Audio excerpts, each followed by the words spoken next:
Bonjour à tous. Donc, dans cette vidéo, je vais vous montrer les étapes nécessaires qu'on doit suivre pour déterminer les nombres d'interruptions du timer 0 afin de déclencher une minuterie de 2 minutes et une fréquence à 4 MHz. Donc, la première étape, c'est la détermination de la durée maximale d'une interruption timer 0. La durée maximale, c'est égal au nombre de cycles maximaux fois la période des cycles maximale. D'accord? Et pour le timer 0, donc, le nombre de cycles maximal est égal au nombre d'incrémentations maximales fois le facteur de division maximal. Donc, ces deux termes sont connus pour le timer 0, sont égaux à 256. Et pour la période des cycles maximales, c'est égal à 1 sur la fréquence du cycle. Donc, pour la fréquence du cycle, est égal à 1 sur 4, donc, fois la fréquence de quartz est égal ici 4 MHz. D'accord? Donc, tout ceci nous donne donc 65 microsecondes. D'accord?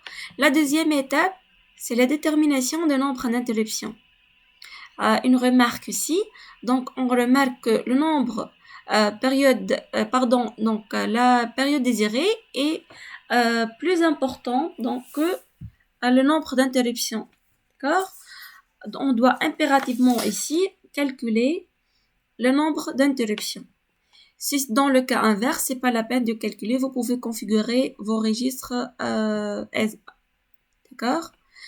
La deuxième étape, donc le nombre d'interruptions qui est égal à la durée désirée d'interruption sur la durée maximale d'interruption. Donc, avec tout calcul fait, nous donne avec 1831,05. On doit faire un arrondissement avec majorité. Nous donne 1832. D'accord?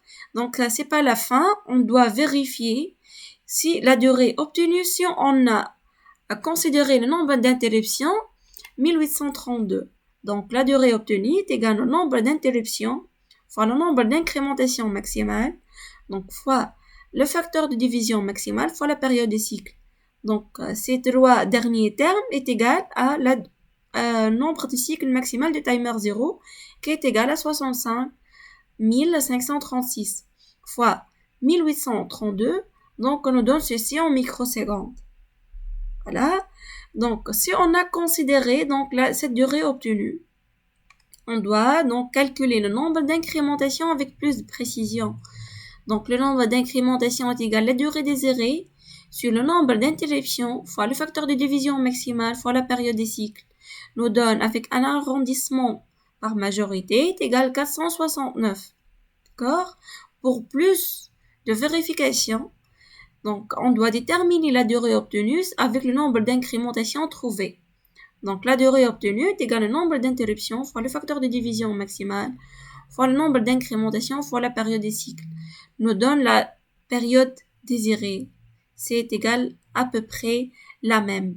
D'accord? Donc ces étapes nous ramener à la fin que le nombre d'interruptions qu'on doit adopter donc, est égal à 1832 donc, avec tout calcul fait. Et vous pouvez à la fin donc configurer les option registres, les initcom, d'accord? Et s'il y a d'abordement dans le registre timer 0, donc à ne pas oublier de configurer le timer 0 interruption flag à 1 et le GIE, donc le bit GIE à 0. Donc j'espère que ces étapes est claires. Donc pour vous aider à arriver à la fin de terminer le nombre d'interruptions de timer 0 pour déclencher une minuterie à une période désirée, à une fréquence aussi désirée. Donc merci de regarder cette vidéo et à la prochaine.